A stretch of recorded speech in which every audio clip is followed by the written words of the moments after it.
Hello everybody, welcome back. I'm the Strategy Professor, and today we're going to be looking at the patch notes for 9.14. And I will say up front that I am looking at the PBE. Now this should be pretty close to what is actually going to come out on Tuesday, but I am going on vacation with my uncle, and then obviously my wife, my daughter, and some other family members. We're all pulling together to get a halfway decent vacation here next week. So I am going to be gone from Sunday, what is it, the 15th? Sunday the 14th. Probably through the 19th, and I might be back in time to stream for the 20th, but we'll just kind of see how it goes there. But at least Sunday through Friday, but I am still going to release videos for you. So this will probably come out, I'll probably have this set to come out on Monday maybe, but I'm going to have at least one video per day coming out for you, and I'm going to do some tier lists for League of Legends and Teamfight Tactics, maybe a guide or two sprinkled in there. These patch notes are going to be part of that. So be sure to come by, check out the channel every day to see what upload is going on. You know, you can always check the bell and do subscriber. And I have moved over to Twitch as well for the live streaming. I tried that out Sunday. It's been a pretty big success. So be sure to check it out, The Strategy Professor on Twitch. I go live around 9:30 p.m. Eastern Standard Time. We usually go till about 2 or 2:30 a.m. Eastern Standard Time for now. So be sure to check that out. I have an entire video sort of explaining my thought process behind that. That's on the channel as well if you want to check that out. I'm not affiliate yet, but we should get it pretty quickly. We've been averaging about 65 to 70 people, and I think a lot of people on YouTube that follow me don't even know that I'm on Twitch yet. So hopefully we can get that number up there, and we should be able to get affiliate as soon as I come back from vacation, which will allow for subs. It'll also allow, if you want to lower the resolution on it, if you can't watch it in 1080p, if you need it in like 480 or 720 or whatever, you should be able to do that once I'm an affiliate. So that'll be there as well. So be sure, leave a follow on that. Check me out. We have a wonderful, awesome community on there. So I am still doing a lot of YouTube content, and I am still going to upload replays of the stream from Twitch onto YouTube. But I just think that Twitch offers a lot more things than YouTube does, especially since YouTube kind of gave up on YouTube gaming. But anyways, I don't want to spend too long on that. I just wanted to hit the highlights there, why I'm doing it on the PBE, why I'm not going to be doing the live stream for the next week. I'll make a separate video about that as well. Just kind of let you know what's going on in the background here while we do these patch notes. Okay, let's go ahead and get in here. Now, there's a lot of notes. I'm going to try to go through these as much as I can. I really think this is 2 or 3 patches worth of notes, but anyways, we'll just slog through this as fast as I can. So remember, not all of these may show up in the patch notes, although usually the stuff that's on the PBE on Friday is pretty dang close to what's going to show up on live on Tuesday. Or, yeah, on the patch notes on Tuesday that will go live on Wednesday. Okay, so Aatrox getting changed. Pretty terrible champion overall in solo queue right now. I think he's got a fairly low win rate. Should have looked that up beforehand, but either way, he's got a lot of problems right now because it's conditional.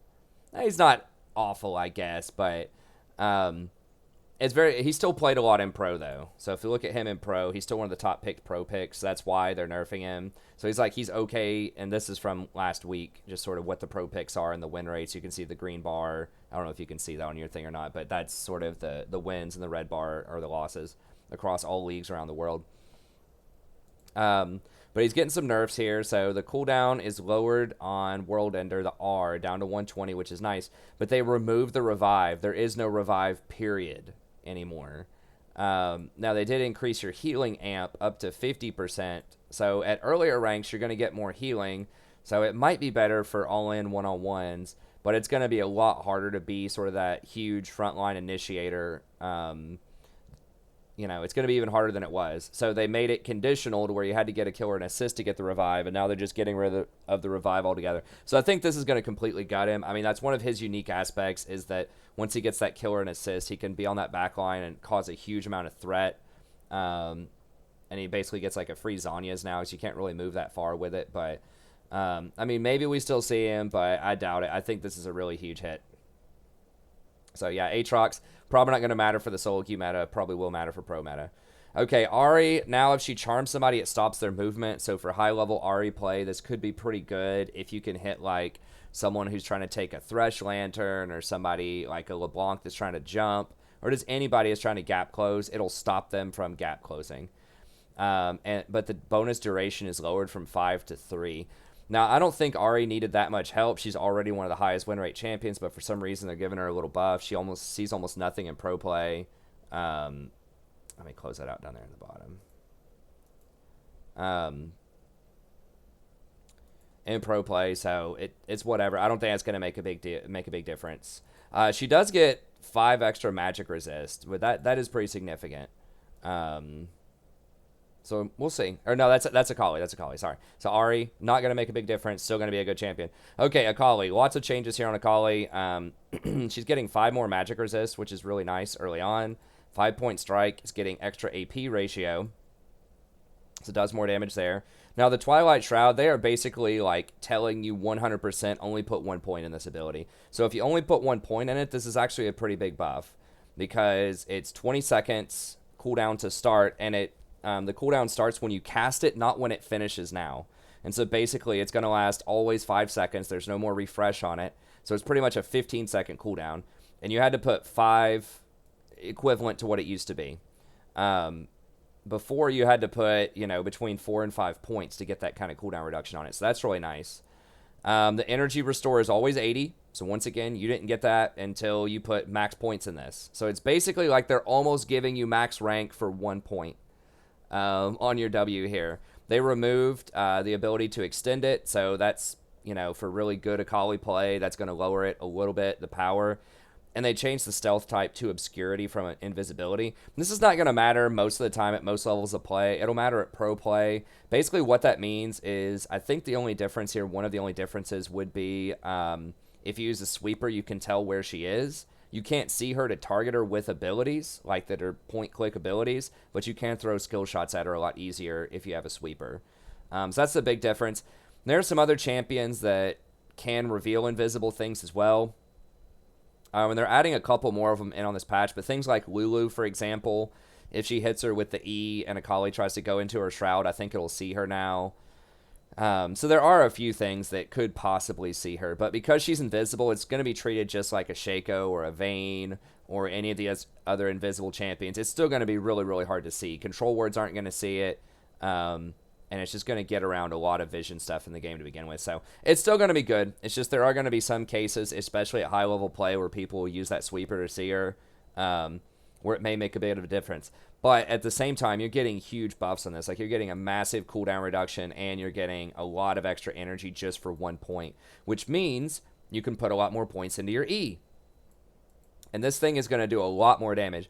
I ran some of the math on this. I'm not going to go over the exact numbers here, but just roughly, like, this is way more damage because it's getting a 50% AP ratio, and usually it only had an AD ratio, and it was bonus AD, whereas now it's total AD, so that includes her base attack damage. So even at level 1, like, just the AD, just the 35% bonus AD, I believe is going to be stronger than the 70% bonus AD, because you're just not going to get a lot of AD in your kit typically. I mean, there was a build floating around that was like running Triforce or something, but I think that's fallen out of favor. No one really does that. Pretty much everybody's going to be doing kind of your standard, Hex Tech into like Zhonya's Hourglass or Lich Bane, just a bunch of the magic type of items, right? So almost nobody's going Death's Dance and like Trinity Force and things like that. Some people are trying it, but I think it's just kind of the Gunblade build is going to be where it's at. So even early on, it's great because it's total attack damage instead of bonus attack damage, and as you scale, it's going to be fantastic because it's 50 AP. Now, they are dropping some of the base damage off, so like, at level 1, losing that 30 is probably going to hurt you quite a bit. But later on, losing the 50 is actually not that bad because you get this 50% AP ratio. If you just have 100 AP, that makes up for the loss, and you're going to have 100 AP off your first item, Gunblade plus runes. That makes up for that loss, and then the 35% total AD is going to be better than the bonus AD. Because remember, Gunblade only gives you 40 bonus AD, so 70% of that's 28. And so if you have 30% of your total, that 40 plus, you're going to have probably at least like 80 base attack damage. Maybe not that much, but like at least 70 base attack damage by the time you get to level 9 or so and get Gunblade. Plus the 40 off of Gunblade is going to give you like 120 or so. So you're going to get over 35 damage off of that versus you would normally only get 28. off of the bonus attack damage. So it's a big buff. I think it's a big buff. I don't know the exact item breakpoints, but I would say like once you start to definitely get to like 100 AP, it's going to be better. So I think you're going to go to maxing Q and then maxing E and then 1 point in W. And overall, and the final changes, they are increasing the cooldown on her ult, which it was already a really low cooldown ult. I mean, obviously that's a nerf, but it's okay. I think ultimately this is going to be a lot better for solo queue. I would expect her to go up probably 3 or 4% in solo queue. I think this is a very big deal.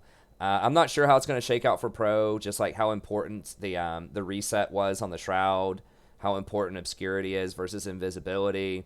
But I think for most people, they don't use this stuff correctly. They don't use the resets on the Shroud.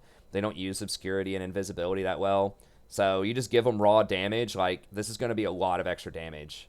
And it also gets that extra ratio on the reconnect. So this is a ton of extra damage, I think, with most traditional Akali builds. This 5-point strike is way more. You get more defense with this. You're just getting way more value. Like, you're just coming online faster with way more damage. You don't have to put points in this anymore. It's like 1 point here used to equal 5 points. So now you can get all those points in Shuriken Flip, and you're really not losing out on that much solo queue, right? Like, if you max this out, what did you gain? You gained a little bit of extra movement speed. You gained effectively 2 more cooldown reduction here. You gained obscurity instead of invisibility. And in some situations, you could get some resets and keep it up a bit longer.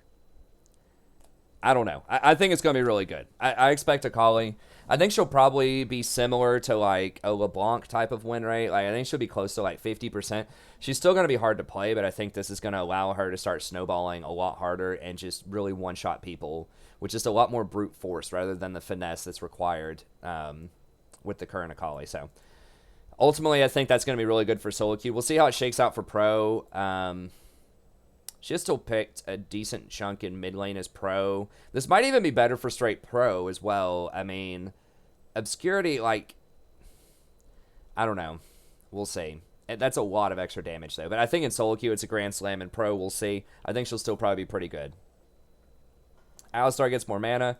Okay, whatever. A champion has some serious problems right now. Like, there are just so many better all-in champions, especially like Rakan right now. Just a lot more versatile and also has a similar all-in profile. Now, Alistar can tower dive a little bit better, and he does have some nice sustain in lane and all that, but he needs some help, and this will hopefully give it to him. I don't think, I mean, he's pretty bad. He's 47%. I thought he was going to be like 50%, but he's pretty bad. They need to lower the cooldown on his combo, I think, or like increase the damage on it or something. I think lowering the cooldown would be fair. They did nerf him a while ago to where he couldn't all in as hard. That was like last winter, I think, when they nerfed the damage on his E. But either way, still not going to be great in most situations. Aurelion Soul. Okay, so this is basically a one-trick champion. Like, I don't think it's going to change that status on him that much. You gain move speed based on level now rather than rank. So I guess they're trying to get you, just to put 1 point in Comet of Legend, I think. So I think you max stars. No, you max your swirling stars first, I believe. And now you can max your Star Surge second and just get 1 point in your E. So I think this is going to be better for the 1 point in the E. They're trying to do that a lot more at the balance, as you saw with Akali, and we'll see with a couple other champions, where they're trying to say, look, here's a big like flashing sign. Put 1 point in this ability, and then put the rest of your points in these other two abilities. So that very much like increases the power spike in the mid game, because a lot of games close out before you get to level 18. I know certainly as support they do, but even in other roles, you know, average game times are probably like 25 to 30 minutes now. And this just allows people to come online a lot faster, and it gives them a more fair sort of playing field with other champions that have really good 1 point wonders, where you can just put 1 point in it. It's really strong. So they're clarifying that with Akali. They're saying, okay, the smoke, you put 1 point in this, you put 1 point in Comet. That's a pretty good buff in the mid game, because you get a lot of free power, because I think this is what you would max last anyways. So that's pretty decent. They are changing the max stun duration. That's actually pretty massive. From 165 point blank with 1 point in Q to 2.2. That's a 0.6 basically increase. Minimum stun duration lowered to 25%. Okay. So that's max stun. Okay, so 1/4 of like 2.2 would be what, like a 0.6 versus 33 of that would be similar to a 0.6. So I guess point blank, it's probably about the same. But like max stun is going to be longer. It says it's non-linear and goes into some math here and stuff like that.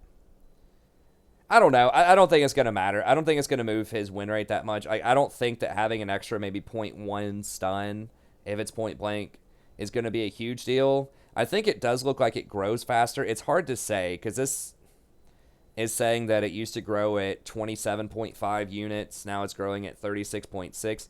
So I'm not sure exactly what that means. I mean, if he has like a massive star that takes up the entire lane when he roams bot lane, that's like an entire screen size or something, you know, that's going to be really OP. I mean, it looks like it grows like 50% faster, close, maybe 30% faster. Tough to say. I mean, maybe he gets a couple of percents off of this. Like I say, it's just really difficult because this is non-linear, and so it's difficult to see what that means. It's hard to evaluate that, especially like this. Could be really, really good, potentially. But we kind of learned our lesson from Soraka a few patches ago where it sounded like, oh my god, that's OP. You're gaining like so much health. It's like, yeah, but it's non-linear. It falls off like super hard. So, I don't know. We'll see. Probably not going to matter for the meta overall, but could be pretty good for Aurelion Soul One Trick. So I'd say 1 or 2% extra there. Bard gaining 40 health level 1 is nice. Base HP is lowered. And they're basically saying put 1 point in Magical Journey. I think before Bards were kind of split. You always get your Q max, but then it was like, I think most people would max E and then they would do W last, but now they're basically telling you, no, you need to do W second. So it takes away a little bit of diversity, but gives you a lot of power. Once again, you're basically getting 3 points of this for free by putting 1 point in it. So I don't think it's going to move the needle that much on Bard. Bard is okay right now. I'm not sure of his overall win rate. I feel like he's like 52 or 53% though. Yeah, he's like 52%. He's not terrible. He's just kind of like a one-trick champ that's just not picked that much. So, okay, throwing a little bone his way. I could see him going up like maybe 0.5% off of that. Maybe 1%. Pretty good little buff. Okay, Blitzcrank. Probably not going to matter that much. Increased. So he's getting nerfed on his W, but his R now busts shields. So it doesn't add a shield debuff, though. So it's like, I mean, I guess if Janna shields immediately and you pull somebody in, it breaks the shield first to do extra damage, which is nice. But if Janna just waits until you use your static field and then shields you, you might be dead by that point. I don't know. I guess in some niche circumstances this could matter. There aren't that many shielders bot. They like have a big shield. I guess you've got like Janna, Lux, Sona's like 50-50. I mean, I guess there's some in there. I mean, it's all right. But they're nerfing his W also. I don't think it's going to matter that much. I think he'll still be whatever he is, like 50%.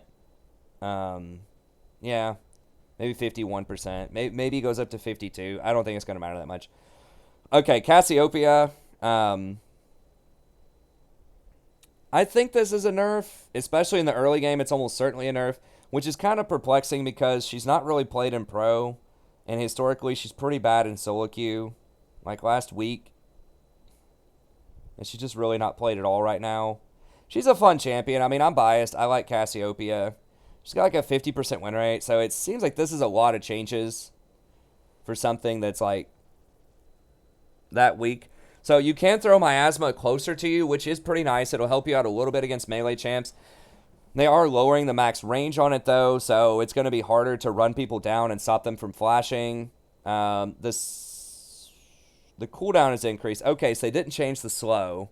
I know they had thought about changing the slow by quite a bit, but they didn't do that. So they increased the cooldown, though, by a lot.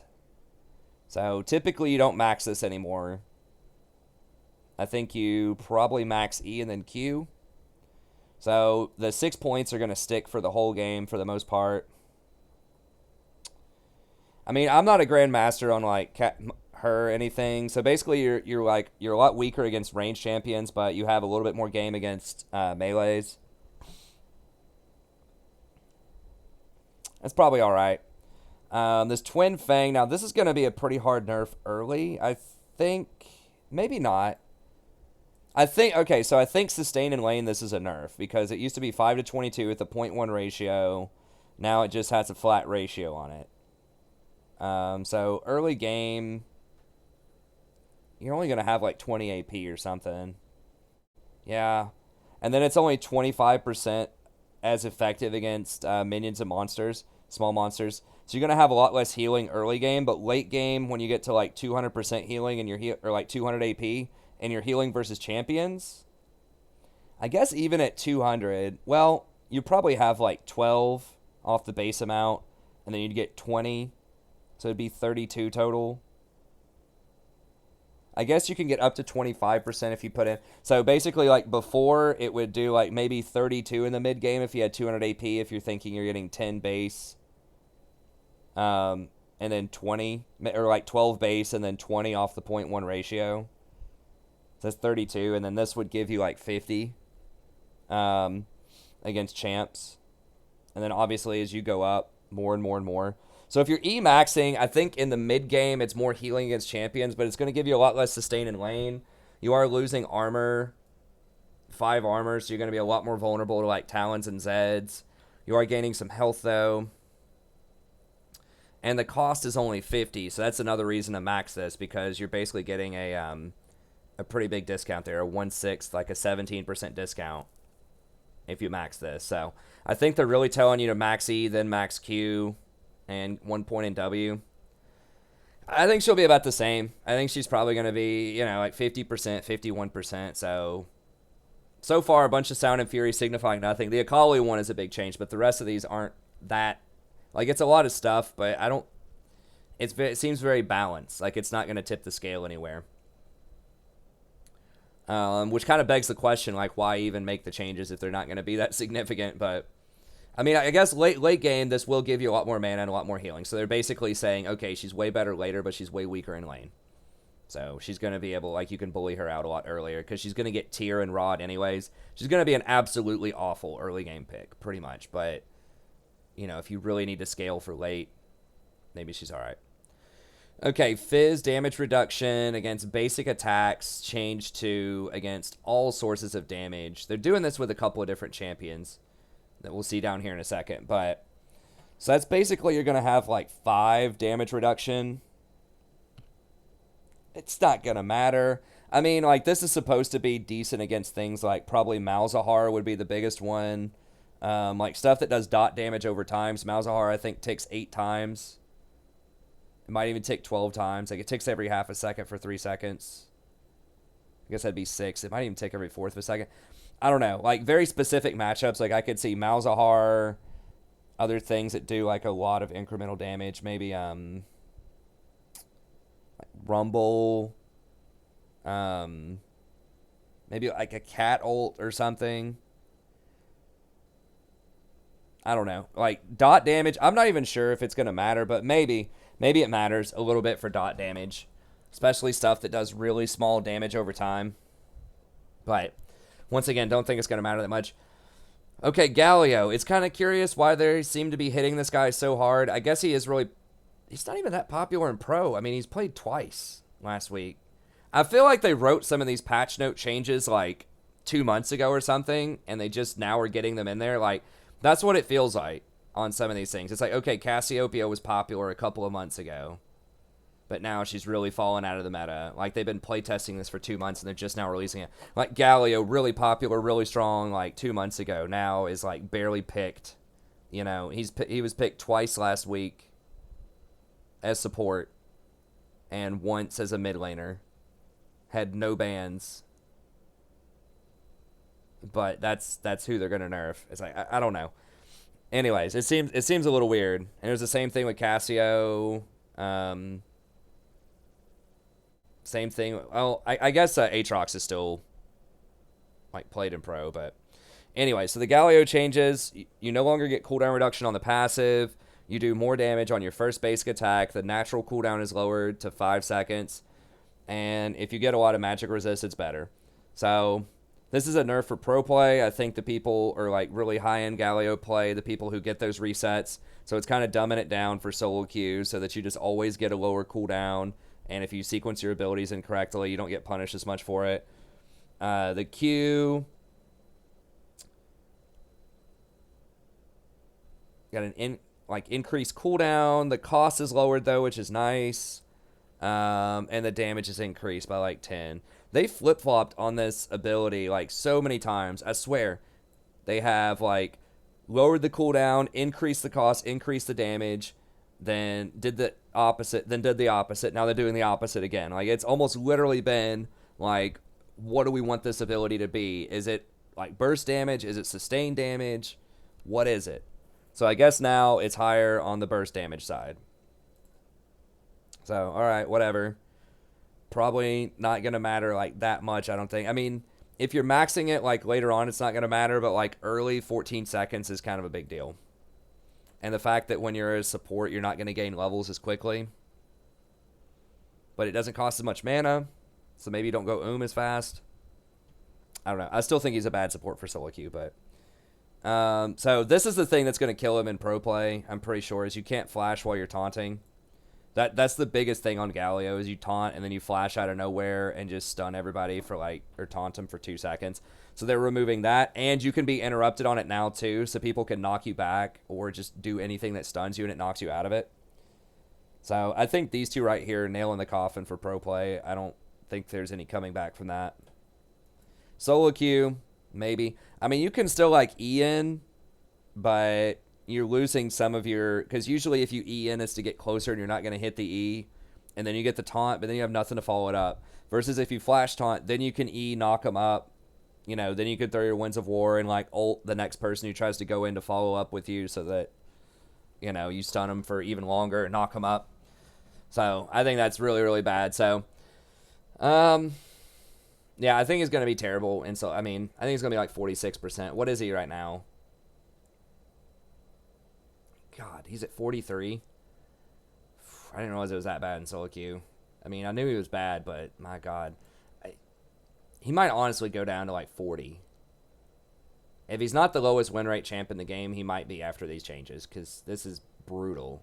Brutal, I think, on him. But we'll see. I mean, maybe these changes here like make him simplified enough to where he can just kind of like beat people up without as much team coordination. I don't know. But it seems pretty bad. Okay, Jayce.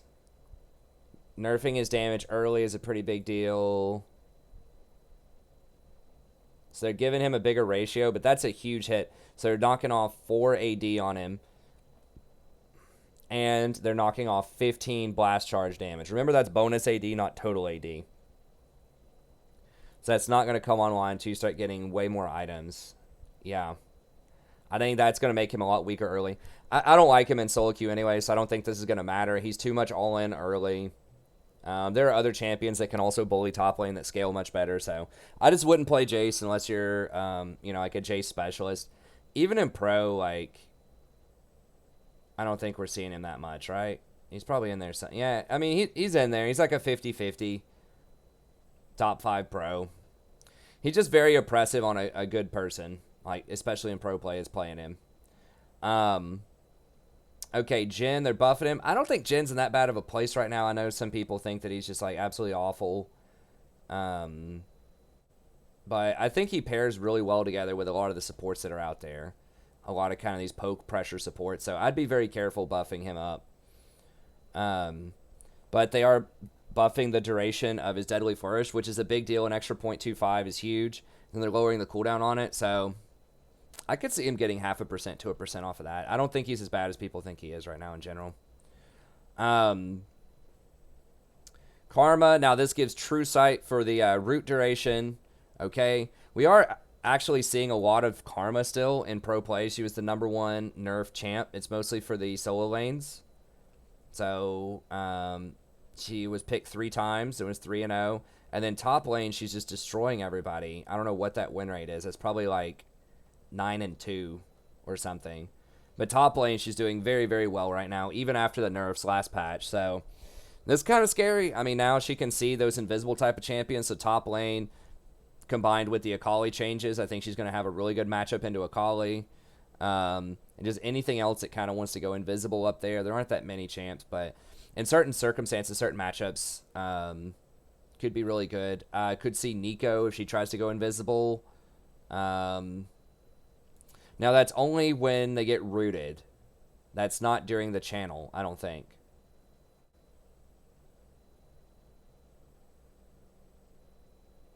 Okay, actually, no. It says it is during the whole thing. And during the root component. Okay, so yeah. Pretty good anti-invisible champ. Could be pretty good against Vayne if you play her, like, bot lane. Might be, like, Twitch, maybe. So, definitely be some uses. She's not as strong as she was last patch in the bot lane, but she's still alright. Okay, Katarina, healing reduction is now 60%, so they're increasing this on a select few champions to really, like, try to make them, like, the anti-healer. So, pretty good pick, especially in something like a Soraka, because it's AoE, it can apply to everybody. You don't have to get Morellonomicon. So, anything that's going to heal a lot could be good. Good against Redemption, like Janna ults, things like that. So, I don't think it's going to move the needle that much on her, but it's a nice little perk. Okay, Kennen. This looks pretty significant, taking his attack speed down from 69 to 625. Now, people aren't doing the on-hit Kennen as much now. It's usually the AP Kennen top. He didn't do that well in pro. Solo queue, I'd imagine he's probably like 50. He's 52.5, so he's doing pretty well. That's pretty significant. You do get some extra attack speed boost after you come out of Lightning Rush, so situationally you'll get some of it back. Yeah, he's losing the AD and he's losing the attack speed, so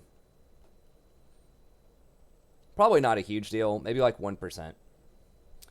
Okay, Kled. So whenever you yank somebody with the second part of the bear trap, it's going to reduce their healing by 60%. Okay. Really good matchup now into things probably like Mundo, maybe Vlad. Like, there's a select few champs where this could help, but Kled's kind of an odd champ. You don't see him a lot anyways, so I don't think it's going to make a huge meta impact, but it's a nice little perk there. LeBlanc, okay. True Sight. Leona, they're kind of giving her the Fizz treatment here. I think it's only when your W is active. It gives you flat reduction. So, and it's a small amount, though. So this is against dots, once again. I don't know, like, it feels weird to me adding that stat in the game. It's basically like true reduction. True damage reduction. In the past, it's been very toxic on things like Warwick and Irelia. Just anything that, like, is not armor or magic resist, so just blocks all forms of, like, penetration. The only thing that it wouldn't block is true damage. So basically, it's like true mitigation. I think it's really toxic to introduce this in the game.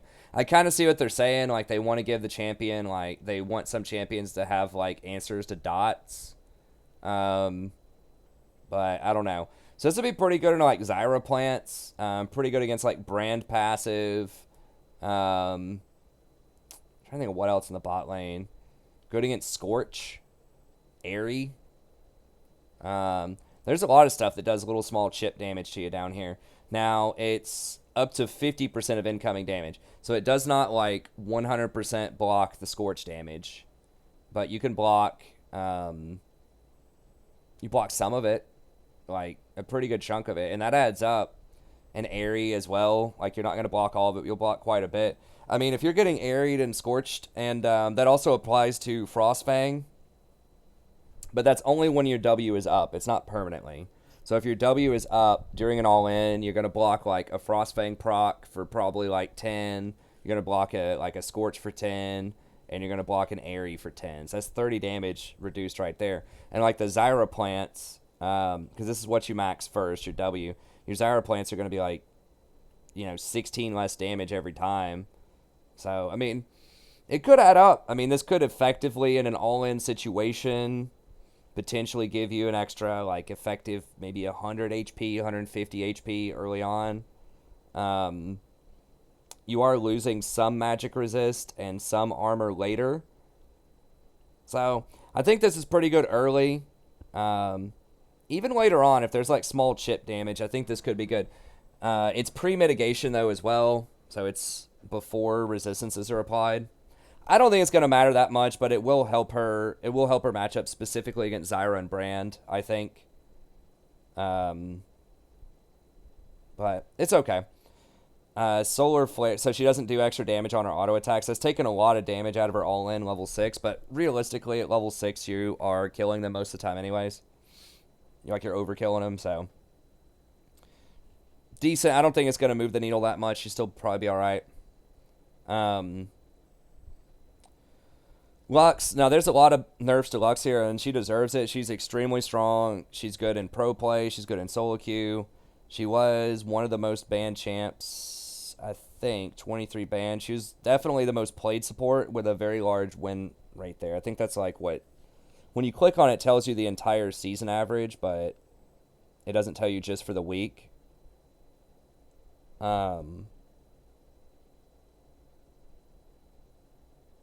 Yeah, I can't see it for just this week.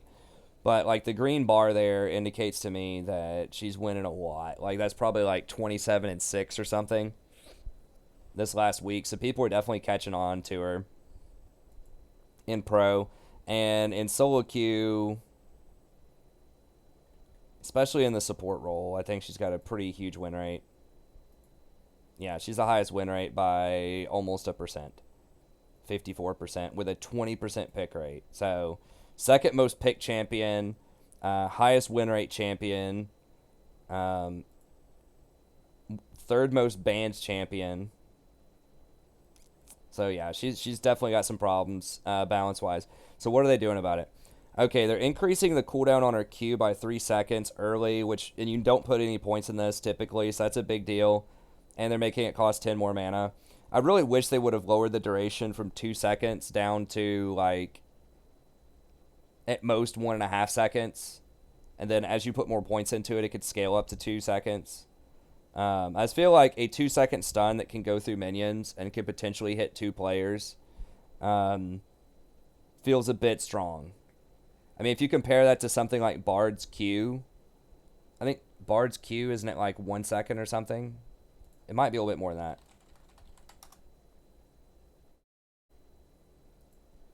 Because that's a similar ability, right? Like, but the thing is, if you hit someone solo with Bard's Q, it doesn't stun them. You actually have to set it up to hit them off of a minion. So Bard's is even harder to land than hers is. Yeah, it's 1 second at level 1. So the fact that, and it's shorter range, the fact that she has something that's over 1,000 range, similar cooldown, similar damage, not as conditional. You can hit someone open field with it to also get the root. Now his is a stun rather than a root, so they can't auto attack while they're doing it. But still, it's too strong. So I'm glad they're nerfing that a little bit, but I really wish they would nerf the duration of it rather than the cooldown on it. But I'll take what I can get. Okay, double effect on returning shields. I'm glad they got rid of that. That's ridiculous. Like, she was getting like a 330 base shield off of that, so they finally decided to give that the axe. So that's good. Shield duration lowered from 3 seconds to 2.5. Okay, good. It'll still reapply the shield on the way back. You just don't get double the bonus. So it's still going to be a big shield. Still going to be like 250 plus base shield, which is still really, really high. When you think about someone like Janna as like a 220 shield. But good nerf there. And then final spark, you don't get the reset on the kills or the assists, but the cooldown is lowered overall, and you get a larger AP ratio. I think this is a buff most of the time for solo queue. I mean, if you're really good with her and you are constantly getting those kills or getting those assists, I think that's pretty good, but at the same time, a lot of people just don't. Especially if you need to use this to, like, wave clear, to control side waves, which is totally a legit thing to do a lot of the time. Then this is actually going to be pretty good for you later on in the game, although it's not going to matter much early. But it will give you, like, that's a lot of extra damage for mid lane Lux. 0.25 more damage is big. So, overall, pretty good nerf. I don't think it's going to totally knock her out of contention, but I think that'll certainly help. I'm just wondering when they're going to nerf Aftershock. Like, that rune is just so problematic on so many different champions, and they keep having to nerf them. You know, they nerfed Lissandra, now they're nerfing Lux. There's just been a bunch of other champions as well that have just kind of come in and out of the meta that are just too strong. They're too tanky for how aggressive they are with Aftershock. Like Pyke, especially like tank Pyke. But anyways, no Aftershock nerfs this patch. Okay, Malphite, I'm not even going to go all this. He's basically the same champion. Like, they may not even put him in. I would say there's a decent chance they don't put him in because it says back for more testing. Like, they've been testing this guy out, I swear, since, like, March on the PvE. And it's not even, like, that different from what he currently does. Like, it's almost the exact same kit. It's like, okay, he gets a passive shield. Okay, he rolls a rock at somebody, you know, with his Q. Okay, he turns on his W, he empowers his auto attacks. His E slows people, and his ult is the same thing. So, he's basically going to be the same. I think, like, all these numbers, like, this is a lot of changes. Like, he looks bigger. It's like weird little speed duration, like, stuff here. Covered by molten rock. I just don't think it matters. He's basically going to be the same thing. He's kind of like part of what the odd one, used to call the Bronze Odia. Basically, your press R, like, team fight champs that don't really do anything else. So, I mean, I guess, like, in a huge team fight comp, I mean, his ult can be extremely good in team fights. But he just gets completely mowed over in, like, split pushes late game and in lane, especially pre-6. He can just get busted up very hard. So, I don't know. I don't recommend Malphite to most people, but maybe in some comps it could work. They need to just make it to where, like, he completely destroys, like, AD auto attack champions. Like, they need to give him, like, some Thorns effect on his shield or, you know, something like that.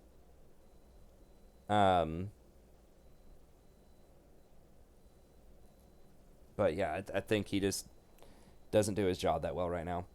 I think the best Malphite, ironically, is the AP Malphite, the one shot with the ult Malphite to just fully commit to, like, deleting people. And that says something about champion design. When it's something that's supposed to, like, in theory, stack a bunch of armor and, like, be this big tank that can destroy, like, auto attackers, when you just turn him into a mage that just presses R for consistency and deletes people, that's rough. Okay, Mordekaiser, damage changed, 8 to 25. In case they're nerfing his damage on his passive, alright. Magic penetration lowered. Okay. What is his win rate?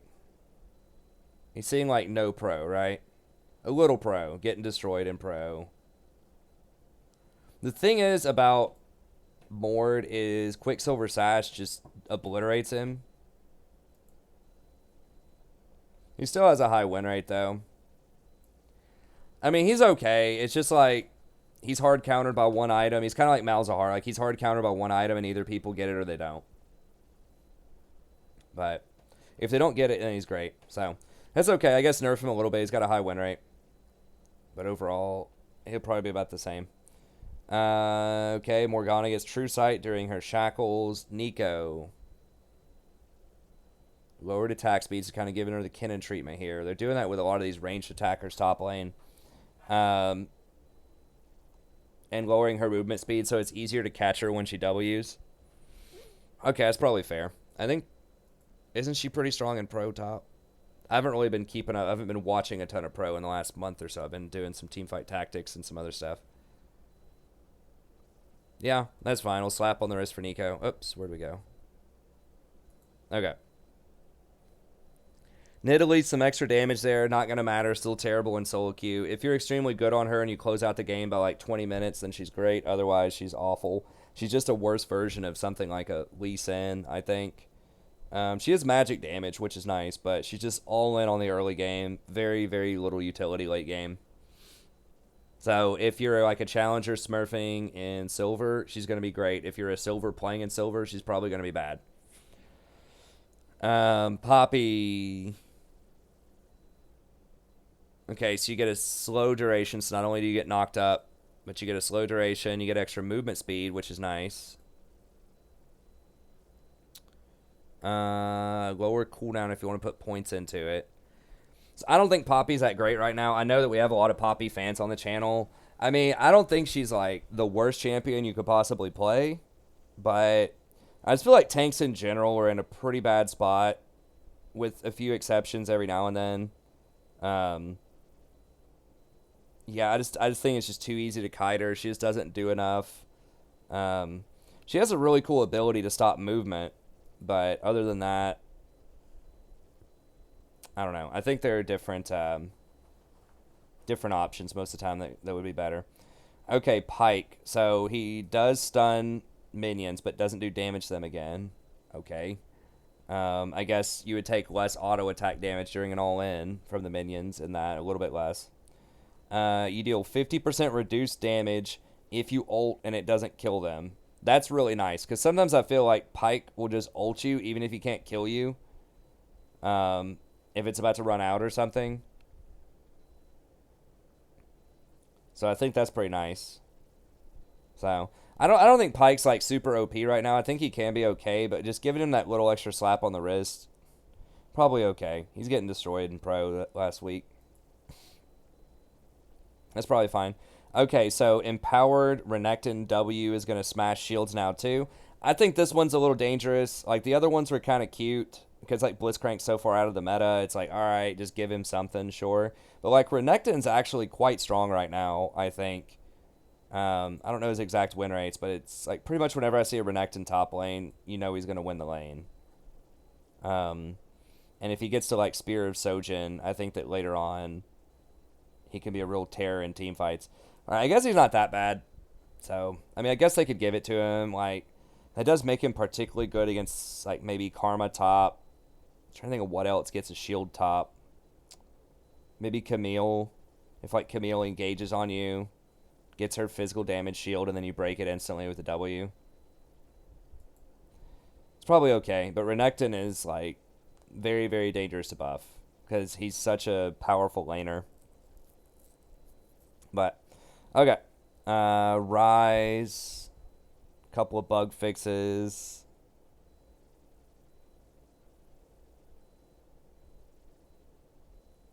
I really don't know. It's probably not going to matter. Maybe. It sounds like it's good. So, some buffs for Rise. That's probably fine. He's pretty weak in solo queue. I think he's still kind of good in Pro. Maybe not. Not really. Okay, fine. Alright, Swain. Now, this one's one of the more interesting ones. So his attack range is lowered. So they're trying to make him into like a semi-bruiser here. Like sort of the range bruiser-esque type of range, the 500 to 525 range. Okay, less HP per level. But now you store 5 soul fragments in... Okay, they get rid of the 5 soul fragments. So you permanently get soul fragments that increase your max HP by 5.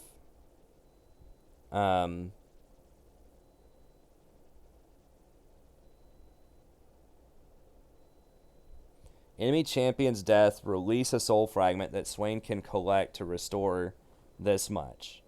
Okay, so it still restores health and mana.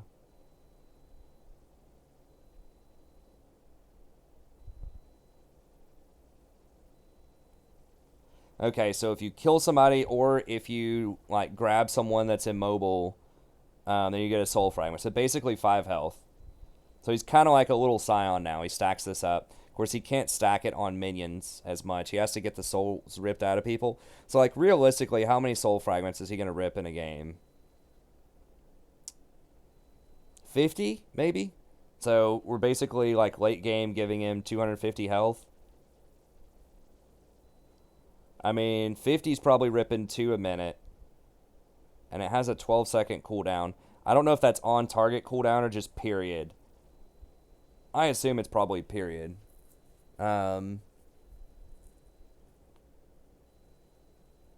It's champion death, so he doesn't even have to get a kill or an assist. He can just kind of be around. So, like, the enemy's probably, like, I don't know, if you have, like, 15 kill participation, that's 15 shards, roughly, and then, you know, 1 or 1.5 a minute. I don't know. It does restore part of your mana, which is nice. I guess, like, in the laning phase, that will give you some good mana regen. I'm just trying to think, like, if you pair that together with, like, Grasp and that thing that, like, you get more health whenever stuff around you dies and you get a certain percentage of your max health. Like, I could see, like, something like that.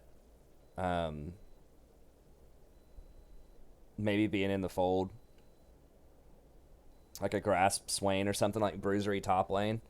It's interesting. It's interesting. I don't think it's going to be too OP off the top of my head. You know, like I said, in the mid game, maybe you get 100 HP. Late game, maybe 250 off of that. But there are some rune combinations and items that might make this a little bit better. Killing a unit restores 3% mana. Okay, so they're taking that off. So you basically, like, you have to rip one soul instead of killing a minion with a Q.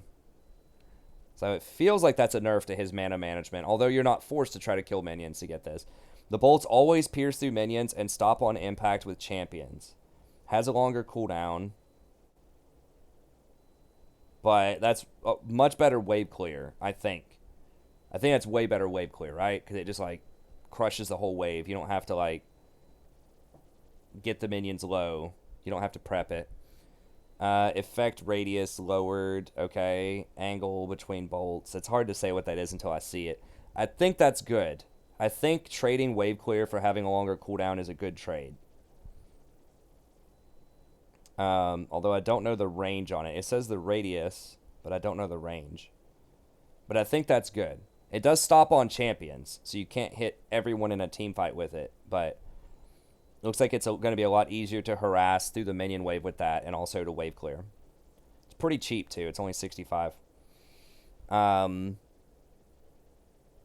Gain 5 health per soul fragment during his ultimate, in addition to what he currently gains.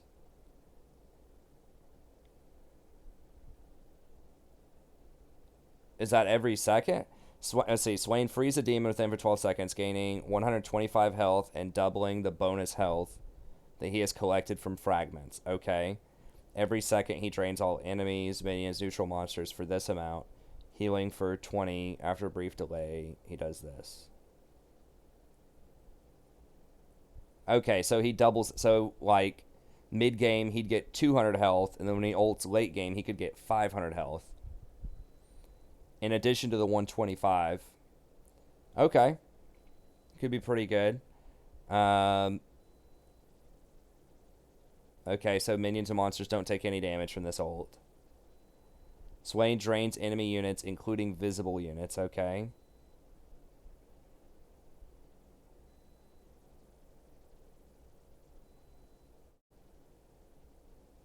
Okay, so it deals less damage per fragment. Demon Flare changed. Okay. 100 to 200 plus 75% of the damage he healed. Okay. And it has a cap on it with a 1 point. It's tough to say. It's tough to say. I think this is good for Swain. What is his win rate at? It's at, like, we're almost at time here. We got to pick it up a little bit. But I feel like he doesn't have a great win rate right now, right? We go to name here. Guess I could just type in Swain, but I want to see the more detailed numbers.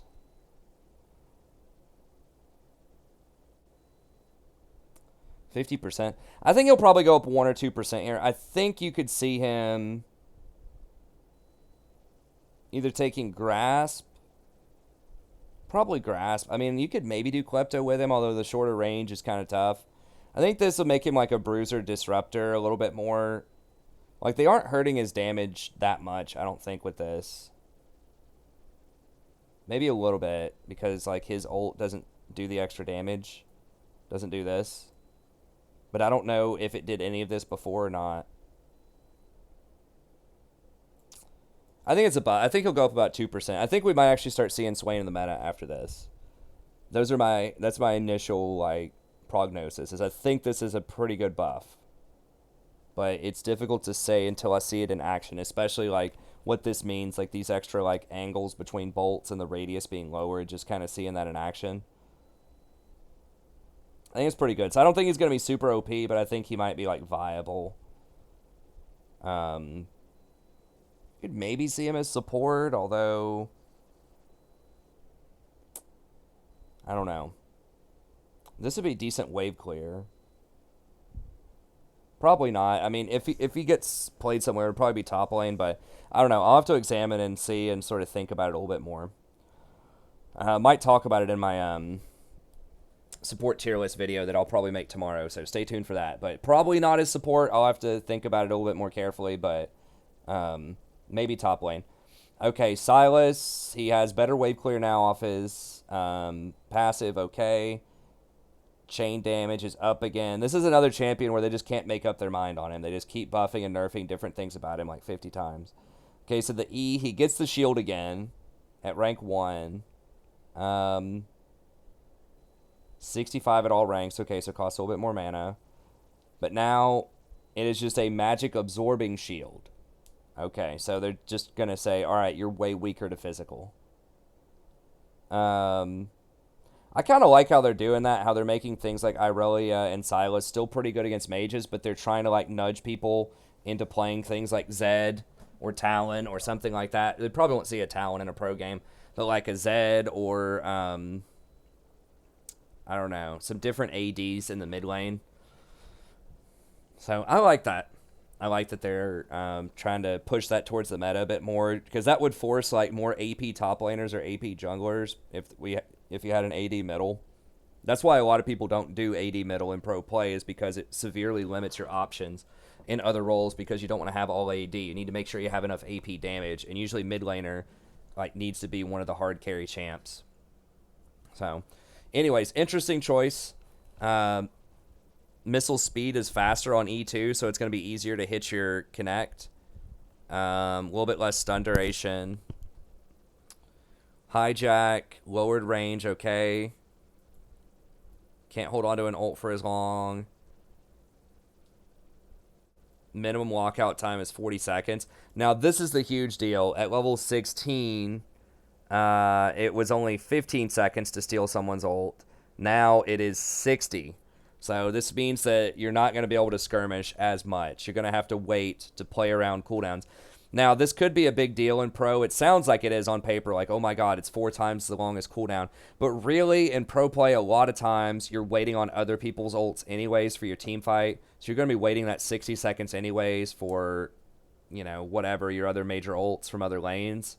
So in solo queue, however, you can go around and like constantly skirmish and try to pick people off and do these like 1v1 plays with the 15 seconds. I guess you can fish for engages with him.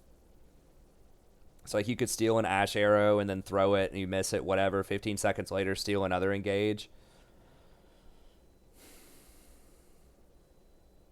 It's tough to say. Okay, and there's less AP ratio. It looks like conversion rate. So once again, interesting changes. I don't think it's going to move the needle. I don't know. It depends on how big of a deal this is. This feels like it could be a really huge nerf, or it could just not matter at all, depending on the team comp. But this is probably a pretty big nerf overall, if I had to guess.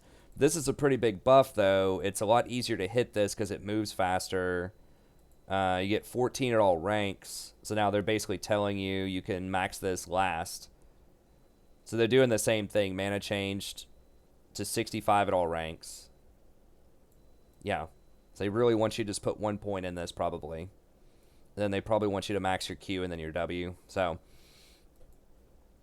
we'll see. I mean, say basically they gave him back his wave clear, nerfed his ult, improved his E. Maybe he goes up 1 or 2%. Really tough to get a read on. There's just so many changes. Tahm Kench. Okay, so this guy's been a huge problem top lane. He's extremely obnoxious. I don't think he's been that great a support, although I believe technically his win rate did go up once they made those last big changes to Tahm Kench. They did make him a lot easier to play.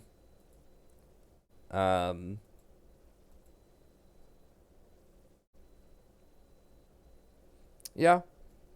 So 50, 51%. It's the top lane, though, where he's really, like... Yeah, he's 53% top. Which is pretty good for Kench, with a pretty decent pick rate. So, yeah, I think they're right to nerf him here. He's very, very obnoxious. If you don't get any ganks, it's like, if you're a melee champ, you just lose. I think it's almost impossible to beat him. If it's a similar skill level between players. Okay, so he doesn't do extra damage based on stacks anymore, so he does the same amount at all times, so it's 2.5% of his max health. So that's pretty... I think at max stacks, it used to be 4.5% of his max health, so they're kind of meeting you in the middle here. They're saying your first hit's going to hit a bit more.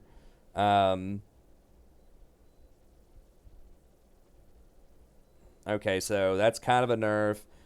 Extra cooldown on Tongue Lash, 6 seconds when you max that out. It's pretty good. You don't get the free hit in front of you. Now, this is a really big one. Stunning a person with the Q removes all stacks. Because before, what you could do is you didn't have to eat him. If you just tongue lashed him and then just walked up and just auto-attacked him, you could just almost chain stun him. With enough CDR, like this went down to 4 seconds. And your stun duration was, I think, for like 1.5 seconds. You could basically just keep walking up and auto-attacking them and stunning them and just not even eating them until, you know, they're about to get away. So he was just so sticky because of that. You just could not get away from the dude. Like, it was ridiculous. So now if you hit him with the Q, it's going to take all of your stacks, which means you can't eat him. So you have to decide, am I going to stun him or am I going to eat him? I guess if you stun him, it is going to be 2 seconds now. So I guess you can stun them first with your Q and then auto attack them probably twice and maybe get your third one off right about when they're going to wake up, and then you can eat them again. So I guess it's pretty close to being able to chain stun them again, but the cooldown of 6 seconds is going to make that a bit harder. So just giving people a little bit more breathing room to use their dash or flash or whatever to get away from him. He's still going to be pretty strong, though.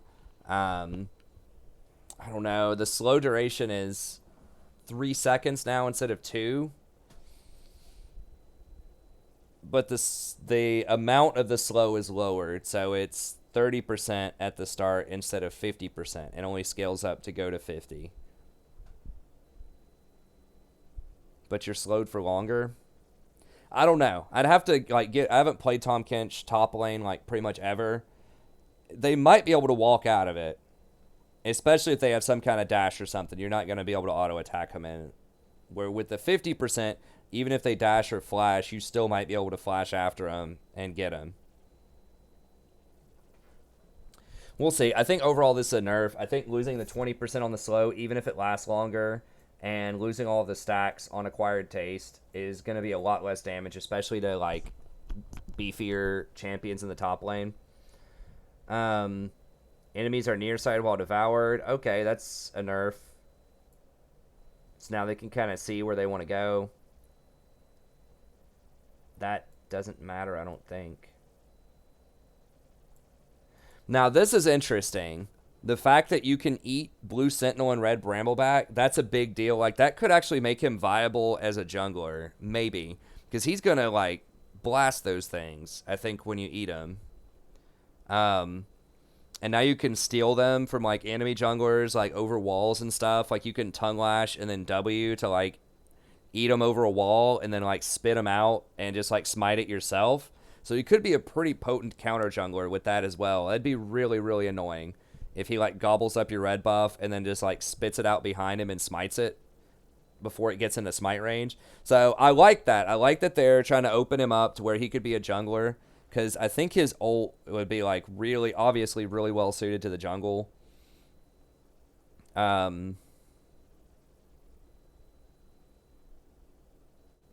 So he's going to do less damage to the jungle creeps because he's not going to have this. But he would be able to get a bigger stun on him for longer. I don't know. It's interesting. This is certainly a super interesting line of text here that he could potentially be used in the jungle, because he can beat up, even with these changes. Like, if he fights you one-on-one in the jungle a lot of times, I still think he's going to kill you. Like, early on, especially against, like, other bruisers, because that W does a lot of damage from what I remember. So it'll be interesting to see. Because now I think this is going to give him, like, fairly quick clear with the W being able to devour jungle camps. Now, I think they nerfed the amount of damage this does. I'm not 100%. Is it capped? I don't remember if it's capped against monsters. Okay, it's 400. Maximum 400 against neutral monsters. It'll be interesting to see. Okay, we're pretty much over time. There's like 50 million changes here. Let's see. Damage stored as gray health lowered to 45%. That's huge. Damage healed is 100%. Okay. Huh. Let me think about this. So, if you get hit for 100 damage before, it would store 80 of it, but you would only get 1/4 of that back. So you would basically get 20. You'd get healed for 20. With this, you would get healed for 45. So if you get hit for 1,000, it would store 800. Be the same deal, right? You'd get 450 back instead of 200. If you maxed out E, you would get 650 back out of the 1,000. Versus if you maxed out E before, it would have been damage stored as one. That would have been 1,000. Okay, you would have only gotten 400 back. It would have been 40%. And the cooldown has changed from 6 seconds to 3 seconds. And that's gray health healed, though. That's not the shield, right? 45% of damage taken from this ability converted to gray health. If gray health is allowed to decay, it is regenerated as health. Convert all of your gray health into a shield. Okay, okay. So, this E is way worse for a shield. Because if you get hit for 1,000, before you would have gotten an 800 gray skin, which you could press E to completely, like, get an 800 shield out of. Okay, but now this is saying, okay, it's only going to store 450 out of it. Or it's only going to store up to 65%. So the max shield you could get would be anywhere from 450 to 650. So that's way, way weaker. So this is going to make him a lot better as a sustain. So once again, in the jungle, I think once he leaves a camp, I think it's only, 3 seconds to decay. I'm not sure what the number is on the decay, but I think you should be able to decay between camps. Certainly when you're walking, like, across lanes or, like, walking a decent distance, you should be able to decay. He's also really, really good at taking scuttles, by the way. Like, insanely good at taking scuttles with his Devour. At least he used to be, and I think he still would be. So I think this is going to give him a hell of a lot of sustain in the jungle, although his all-in is going to be a bit weaker with the thick skin. Actually, a lot weaker with the thick skin.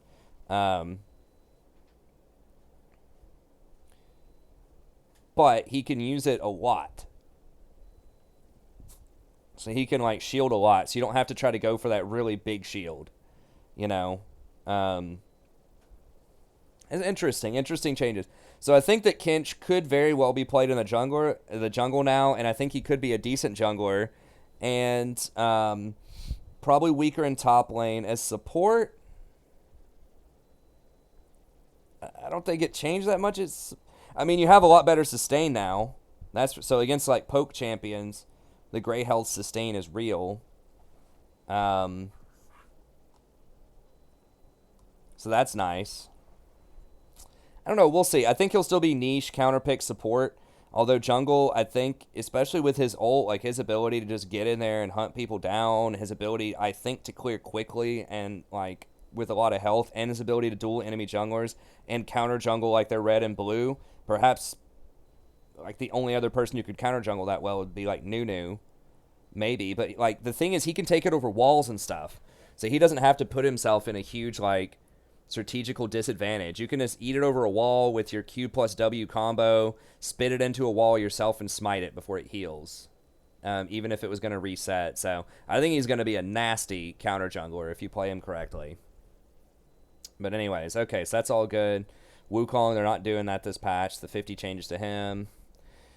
Yuumi is the final one we'll talk about here. Bop and block. Okay, no longer restores mana. That's massive. She had so much free mana in the laning phase. I talked about this in past videos. That is a tremendous nerf to her. And her shield is way lower now.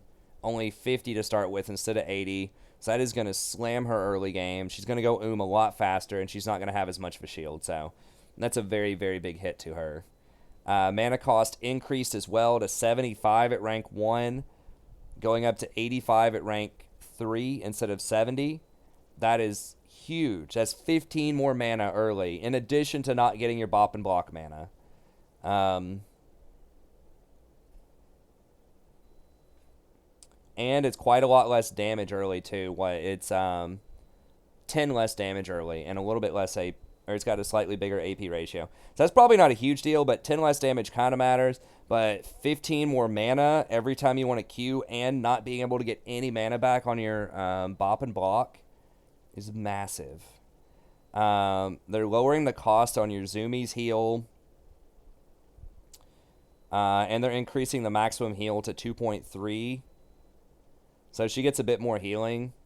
So, like, late game, her healing is going to be nicer. They didn't change the cooldown on it at all, though. Like, her laning phase is far, far worse. Like, you're going to be able to blow her up. Like, she's going to go so fast, I think, in the laning phase. Yeah. It's going to just annihilate her. In the mid game, I guess you can still get some pretty good, like, plays off. The mana's not going to matter in the bop and block. Like, the mana reach-in's not going to matter as much. Like, really late game, you're going to get... you know, your shield's going to be similar. The Q damage is going to be, like, similar, probably. Maybe even a little bit more, like, really late games. You have the extra 0.5 ratio. You're missing 10 damage. I guess it's about the same. If you have 200 AP, it's about the same. So, like, your Q and your passive is not going to matter late game, but the early game, you're going to get busted up, I think, by anything that applies pressure in lane. So, I don't know. It's interesting. I don't think they needed to nerf her that hard. I mean, I know she gets banned a lot. She's really annoying. I mean, she goes about 50-50 in pro last week. She's still got like a 46% win rate in solo queue. I know all of the commentators will say she's like a top-tier support. She's okay, but I mean, realistically, numbers-wise, she's still 48%. I think that's a little excessive. I think it's a little excessive, but... she is kind of annoying to play against. I think they could have just, like, gotten rid of the mana restore. And that probably would have been fine if they wanted to nerf her.